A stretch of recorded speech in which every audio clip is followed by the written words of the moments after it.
Hey everyone, and welcome to my reading Skulduggery Pleasant, if I can get it around the right way, reading vlog. So obviously this is going to be a spoilery vlog because this is the 5th book in the series, Mortal Coil, and I have read all the way up to book 9, which is the Dying of the Light. So this is going to be full spoilers for all of those books, so that is the next 4 after this one. So do not watch this vlog if you have not read all of those books, but if you have read the books or if you're just curious, carry on watching. But essentially this is going to be my reading vlog where I talk about the Mortal Coil and then also Apocalypse Kings, which I actually have not read yet, and also possibly the Armageddon Out of Here. But I'll see what I feel like with Armageddon Out of Here, because that is a very, like, not a big book, but there's quite a few short stories in that one that I need to read because I should have been reading them throughout this read along, and I haven't been. None of us have, quite frankly, so I need to catch up, but I may do that next month. I don't know yet, but essentially I will be reading Mortal Coil and Apocalypse Kings, and I remember basically nothing about this book further than the fact that we are dealing and delving more into the Deathbringer and Darkess and what that means for Valkyrie. I'm pretty sure, yeah, I've just remembered that guy turns up. I've forgotten his name, but he's the doctor who seals her name. I remember that bit. I remembered a couple of other things as well, but my main thing that I remember is the fact that the bad guy's called Tesseract, and Skulduggery has a altercation with Lord Vile, which puts you off the scent with the fact that he is Lord Vile. But anyway, I just remember that the main bad guy in this one is called Tesseract, which I find very, very funny because obviously it is Loki month right now, and I am absolutely in full Loki, like, madness right now, essentially. And obviously Loki and the Tesseract are very heavily, like, joined together, essentially. So I'm finding it very funny that we're reading Mortal Coil with Tesseract in the month of the Loki and Tesseract show. So let's get in with it. I love the fact that, like, you've got Tenebrae, who is the, like, high priest of the necromancers, is just going, oh yeah, you can just let a remnant out for like 5 minutes, it'll be fine. And you're like, no it's not. I just find that very funny that he's just like, yeah, it'll be fine. And you're like, that ain't gonna bite you in the arse at all, is it? And as always in chapter 6, the remnant escapes, and obviously it all goes down here from here, because obviously we've left Solomon Reith not knowing that obviously Valkyrie is Darkess, but thinking that Valkyrie is going to stop Darkess and become the Deathbringer that way. But the remnant's seen that she is and is off to go and find her, if I remember rightly. I just love the fact that Derek Landy really gave the remnant something more to do in this one, and sort of like gave them more of a storyline and a purpose. I really, really enjoyed that, and I love being back in this world again because I'm loving, like, all the sense of humoury bits and stuff like this. I just really love I just really love this book, essentially, and it's just extremely comforting to just be 60 pages in already and just feel just so at home reading it again. I am really, really not fond of Valkyrie's relationship with Kaelin whatsoever. It's just creepy. And I know it's meant to be creepy, and I know it's sort of supposed to also parody Twilight in that way, and I do like the fact that it's parodying Twilight, but I don't like the relationship. But that's also just because I don't like romances and love triangles in books, so I think that's where my problem comes from. But in saying that, I do like seeing the more human side of a vampire, in the sense that you've got this vampire who loves in his own weird, creepy way, and I like sort of seeing that sort of juxtaposition, and also that kind of idea of mocking Twilight, because this was written around the time Twilight came out, if I remember rightly. So when was this published? This was 2010, so 11 years ago. So yeah, Twilight would have been out by this point, wouldn't it? Yeah, definitely Twilight was out at this point. So I really like that it's sort of mocking Twilight in that way.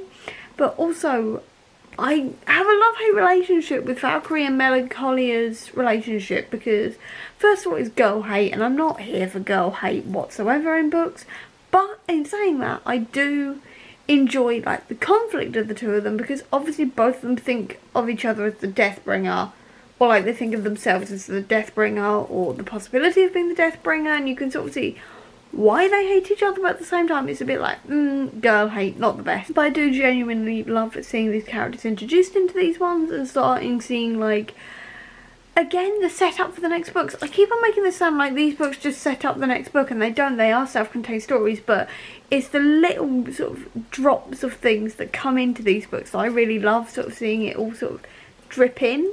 I really love that, essentially. It's just, I know it's a basic thing to do in books, but I still really enjoy it. And yeah, my only things is the fact that Kaylin creeps me out a little bit, and the fact I don't really like Melancholia in this one, but I'm still really enjoying it. I love seeing all of these characters again, and just the slow introduction of all of the dead men and things like this.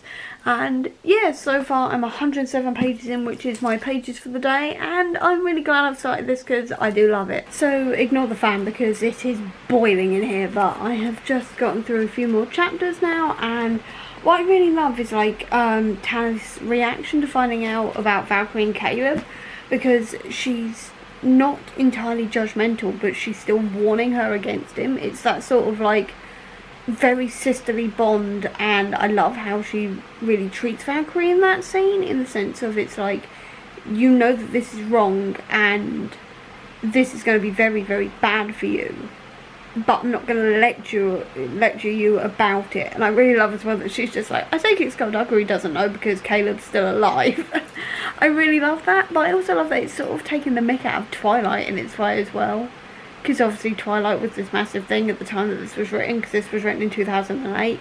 And I love this sort of like Twilight mockery in it as well. I'm really enjoying that, so that's quite fun in itself as well. I love that Valkyrie's constantly like questioning as to whether or not she should actually tell Skulduggery what's going on with Dark S, because it's like, she's got no idea how much he will understand about having this dark side and everything with like necromancy and all the rest of it. And I love the fact that she's like really questioning it and going, should I tell him, shouldn't I? But it's that hesitancy that I love, and I sort of had this headcanon really that maybe Dark S sort of in her subconscious saying don't tell him, don't tell him, don't tell him, because I don't think, if I remember rightly, Dark S knows that he's Lord Vile, but I think there may be some sort of subconscious thing inside of her that's going, don't tell him. And I really like the idea that Dark S is always whispering in the back of her mind. And I love the fact as well that with like Valkyrie having this thing for Kaylin and all the rest of it, and obviously cheating on Fletcher and everything else, it's sort of like this dark side is starting to come out in her now that she knows about Dark S. It's starting to come out in her, and she's starting to do bad things, and I really like that sort of subtle slight twist in her character. It's so subtle, but when you know what's coming, it works so well. I always imagine Nye to look like the surgeon dude from Nightmare Before Christmas who created Sally. I don't know why. I mean, he looks kind of similar to the one from Nightmare Before Christmas, but that's just always what I have in my head. And also, I always forget every time I reread these books just how creepy Nye is, because Nye is seriously creepy, and he's really, well, there's nothing else to say apart from he's really creepy, to be honest. And I always forget this whenever I read these books, that he is absolutely out of a horror movie. He's quite frankly straight out of a horror movie. Valkyrie attacking Nye is so Dark S in the way that she's just using those shadows so mercilessly against him. It is just that first hint of Dark S coming out, and I love just seeing these little hints and little sort of flashes of this darkness inside of her. I love it so much. I love the reveal conversation, quite frankly, because of just how well Skulduggery takes it. It's like, I know he's got a reason for taking it so well, because obviously he's hiding the massive secret that he's Lord Vile, but I love how he just calls her dumb for like trusting Nye and not telling him. I love that he doesn't just completely and utterly freak out and be like, oh my god, you're Dark S, and all the rest of it. I love that he doesn't do that. I love that he's just like, right, you're Dark S, and you still your name using Nye. You're an idiot. But okay then. It just all moves on. But the fact that he also thinks that something's going on between her and Kaylin, and he's also right about that, it's just like, yeah, he's rather perceptive at times. But the irony that he's like, yeah, I think it was something to do with Kaylin. Thank God I'm wrong. And he's like, you're not wrong. I love that so much. I've just remembered that this ends with the remnants in the nightclub and Tanith getting possessed. I thought that was later, why was I convinced that that was later? It's clearly now, and I'm just like, oh, here we go. Like, obviously with the twins finding out about magic and all the rest of it, it's just like, oh hell, essentially. But I love the fact that, like, Ravel, before he gets taken over, ends up, like, hitting Reef with his own cane. It's just like, yeah, that could work. So he just does that. I love, like, just hearing about the dead men, quite frankly. I love, like, the conversation they were having before that, where they're talking about the dead men and, like, the things they did in the war, and, like, Skulduggery letting go his demons from what happened in the war. And I'm like, he can't. He did some stuff as Lord Vile, so I'm just sort of like, he can't really let that go and redeem himself in his eyes for what he did. And the fact that he's keeping this from everybody is just, like, so big, and that's why it's such a good plot twist when it happens. But I love it, but back to the point, I love hearing about the dead men and everything they got up to in the war and everything else. I would literally just love, like, a book or even just a short story or something just based around the dead men, to be honest. Just give me the original lineup of the dead men in the war. I would love that. I love that the twins reference Star Trek and then ask if Valkyrie's a mutant when they find out that she's a sorcerer. I love the fact they do that, because they don't seem like the nerdy type, but then they're like, that was like out of Star Trek. Are you a mutant? And I love that's the first thing they come up with. I love it, because obviously that would have been my first question as well if I knew and someone who revealed to me that magic was real. My first thought would be, are you a mutant? Because I'm mutant obsessed. But I love the fact that that was the first thing they thought of. I love that. And I love, like, the whole scene, because they're, like, panicking, but at the same time they're semi-calm about it, and I just love that. I also love, like, this exploration of, like, the reflection saying to Valkyrie that she's scared of Skulduggery and what he'll do if Dark S still comes. I love that, because obviously people have been telling her for years that Skulduggery is dangerous and you shouldn't be near him. And you'd think she isn't paying attention to that and she's just ignoring it. But it is inside of her head. She has thought of it and she is still thinking about it and she is worried about it. And I love the fact that, as like Derek Landy put that in, like the fact that she did actually listen. And she is a little bit scared of him, because he could have so easily have gone down this route that she just blindly trusts him and is not scared of him at all, and she just completely overlooks everything everybody's ever said about him to her. But instead she actually listens, and she properly listens, and I love that. Even though she doesn't admit it to herself, she has paid attention and she is actually scared of him. Quick hair change after being in the hairdressers all morning, but I'm continuing reading Skulduggery now, and I love the the chapters that are focused on China and they're from China's point of view, because seeing her escape routes and everything that she's planned and her counter plans and everything else is just endlessly fascinating to me. I would love a book just focused around China as a character, because she's so interesting and so clever, and like the level of detail and planning she has is just incredible, and I would just love a whole book on her. So I just sort of take every single chapter that she's in and it's her point of view, like, so seriously. Well, not seriously, but I love them so much. They are so good. I do genuinely love the scene where Gordon is revealed, and I'm just sitting here playing with my hair quite a lot. But I really should stop doing that. But I love the scene like where Gordon is revealed to everybody through the Echo Stone, because I love the fact that like Skulduggery knew, and he's just like, yeah, I knew this. I love that. I love like how everyone reacts to him. I love how Tanith is like, I'm a massive fan. I love that. And like, I love how Skulduggery just treats him like normal. I just really love that he's just automatically like, yeah, he's a normal human being. He's not like, he's an Echo Stone, but I'm going to treat him like normal. And I love that. And I love that Gordon now gets to be on the adventure with everybody. I just find that really fun, you know. But at the same time, I am cringing the further I get into this book. Not because it's cringy or anything like that, but I'm just sitting here cringing because obviously we're getting closer and closer to Tanith being possessed by a remnant, and I'm like, oh, here we go.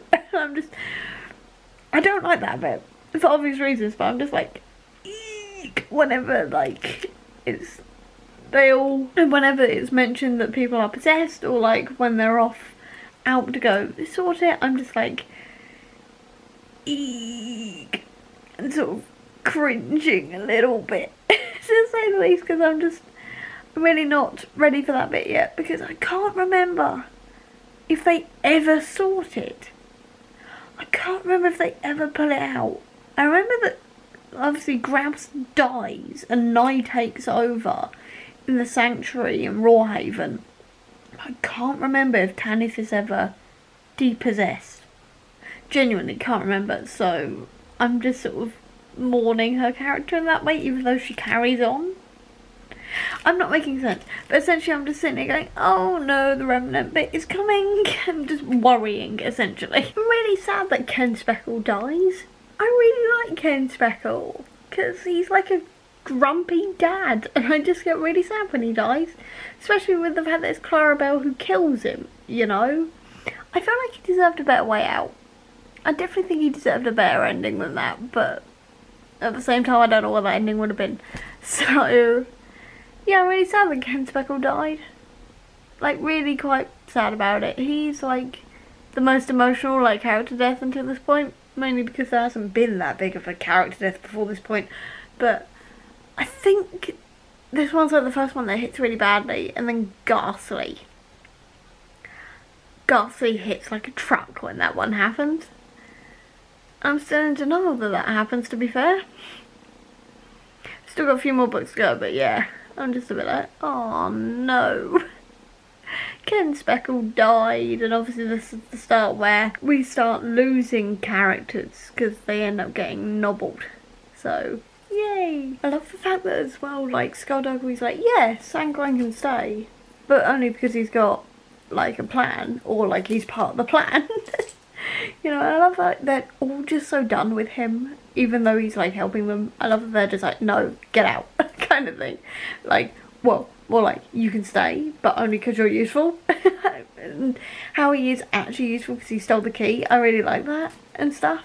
But I'm now literally, like, 70 pages from the end, and I can't carry on for today, which really sucks.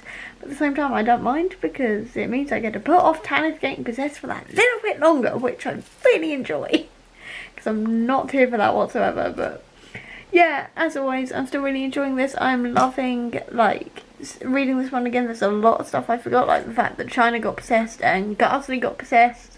And the fact that Sanguine changed size for this one, I forgot all about that.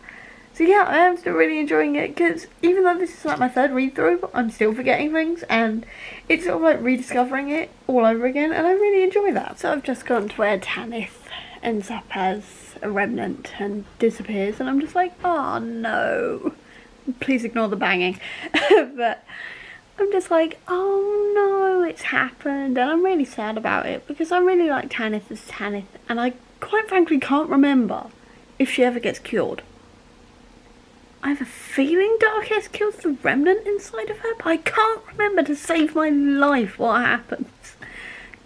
Literally, all I remember is the fact that Tanith is a remnant for several books, but I can't remember, A, if she lives through the Darkest thing, or B, if she ever gets cured. I literally can't remember. I have a feeling she does.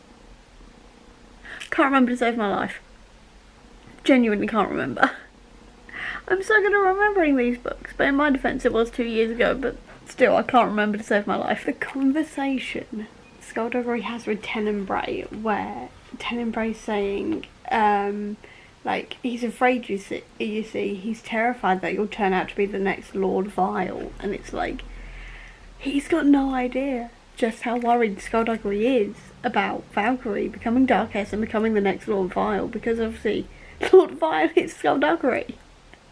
And it's like, but I've got to admit, it's so interesting to see, like, how Skulduggery is constantly hinted at for being Lord Vile, but it's so subtle that it just goes completely over your head. It's just like, yeah, of course he's worried that she's going to be the next Deathbringer. Of course he's worried about Darkest. But it's not until you fully find out he's Lord Vile you see just the depth of how worried he is. And it's just, I love that, and I love that, like, people are pointing out that obviously Skulduggery does a lot of the talking when it comes to interrogations and stuff like this, and they're just sort of trying to chip away at their relationship and chip away at her confidence in him and sort of not exactly turn her against him, but sort of like just saying, look, he's not all that good, and it's this constant idea that he's not a good man the whole time. To quote Sherlock, he is essentially on the side of the angels, but don't think for one second that he is one of them, and I love that concept. It's such a cool concept and such a cool idea for his character. So I've just finished Mortal Coil, and I still love that last scene with Tesseract and Skulduggery and Lord Vile, because it puts you off the scent entirely, because obviously Lord Vile and Skulduggery interact with each other, but it's like that conversation that Tesseract has with him about where was he while Lord Vile was dead. No, while Lord Vile was around and he was dead at the time. Did necromancy bring him back? It's sending you down the completely wrong path. What happened? And I love this sort of tricksy idea that it's putting you off the path, but it's actually the real path kind of thing, and I love that. But I just love as well, like, that just entire last scene, because it gives humanity to Tesseract in the way that you then know he's got a pet cat, and like he wants like his final moments to be in the sunlight, that kind of thing. And I do like that it sort of humanises him, and it also gives Skulduggery a sort of humanity as well, because he actually talks to Tesseract, despite the fact that he tried to kill him and all the rest of it. He actually talks to him and like actually has that conversation with him and actually lets him have his final wishes, even though he's just been severely rattled by Lord Vile. Like actually being there, and I actually can't remember how Lord Vile is there. Genuinely can't remember how. I think it's something to do with his subconscious, something like Darkess coming out has awoken the Lord Vile in Skulduggery's subconsciousness. I can't remember. I literally cannot remember how he is there at all. But it's really interesting to see it, and just sort of like how he's sort of building up Lord Vile to be this bigger villain than originally expected. But generally though, I did really enjoy this book. I've got to admit it is one of my favourites because of everything that goes on in it, and like with the remnants and everything else. I'm really sad that Ken Speckle died, and I'm really sad that we've lost Tanith to the Remnant, and how it's sort of, now she's with Billy Ray Sanguine, so you immediately know that she is now lost because she's with Sanguine of all people. And I really love that sort of dynamics and the new things it's brought in. I really love the fact that Ghastly's now an elder, because quite frankly he's the one who makes most sense. Because obviously it's like, it's putting him in a position of power, but he doesn't want it. And it's always good to have the people who aren't power hungry in power, but also someone who is respected, and Ghastly is respected by everyone, and I really like that. I like how basically all the character dynamics develop in this one, and how it sort of sets up Kaelin to be more of an antagonist kind of thing, and you've sort of got that love triangle kind of idea without it being too heavy. I really enjoy that. I still don't like the love triangle, to be fair, but I do like that sort of idea throughout this one. And I just generally really enjoyed it, and so I gave it 4 stars. And now to continue this reading vlog quickly with Apocalypse Kings. This is the one I have not read, and I'm really excited to read it. But sitting here thinking about it, I'm probably not going to get to the short stories this month, so I'll obviously see what happens, because we've just had the announcement that Cinderella is going to be socially distanced. So it depends on whether or not my date moves as to whether or not I will be reading the Cinderella books that I've got on my TBR. I don't know yet, but if my date is moved, I will continue this vlog with the short stories. If it hasn't, then this vlog will end after I finish this one, but who knows at the moment. I'll see what happens, but at the moment I'm going to quickly read this one and then give you my thoughts on it. And this is the first time I've read it, so I'm very excited. So I haven't even started reading the book yet, but I've just got to the dedication. It's dedicated to pets, and the ending paragraph is, to all of the good girls and all the good boys, if you have a pet, you are their whole world, so love them accordingly. If you don't have a pet, but you have a younger sibling, pretend they're a kitten and love them too. Also dress them up in stupid outfits and laugh at them. I thought, isn't this what Christmas is really all about? I love that it's so like Derek Landy, and I love his dedications. I always read his dedications because they're always hilarious. I've now just finished Apocalypse Kings, and I did really enjoy this one as well. This one had a pure Whovian feel to it, like specifically School Hard. I think that's the episode. The one with Anthony Stewarthead in it, where they're in the school and they're making the kids really clever and the doctor's pretending to be a physics teacher. It had that vibe, especially with like, obviously Skulduggery playing teacher and things like this. I just had this proper Whovian vibe, and I really enjoyed that. And I also really enjoyed seeing this from like somebody else's point of view, as in like seeing the point of view of somebody who is completely outside of the magic world and is just sort of thrust into the middle of it. And I mean, obviously we had that with Valkyrie in the first book, but it was nice to sort of go back to that and to have someone who was completely outside of it. And I really enjoyed that element of it as well. So in the end, I'm also going to give this one 4 stars, and I really, really enjoyed it. And I'm going to sign off here just in case my Cinderella plan does go ahead, and then I won't have time to read the Armageddon Out of Here stuff. But obviously I will cut this off and go to Armageddon Out of Here if it happens. But for now, I hope you enjoyed this video. If you did, please do give me a thumbs up. Comment down below and tell me what you thought of Skulduggery the first time you read it. I'd love to know. I'll also leave a link down below to all my social media if you want to check it out, including to the Comic Book Sanctum, which is my website dedicated to Marvel Comics. If you want to see any more of my videos, please click subscribe here, and over here with the link to my previous video. But until next time, everyone, bye!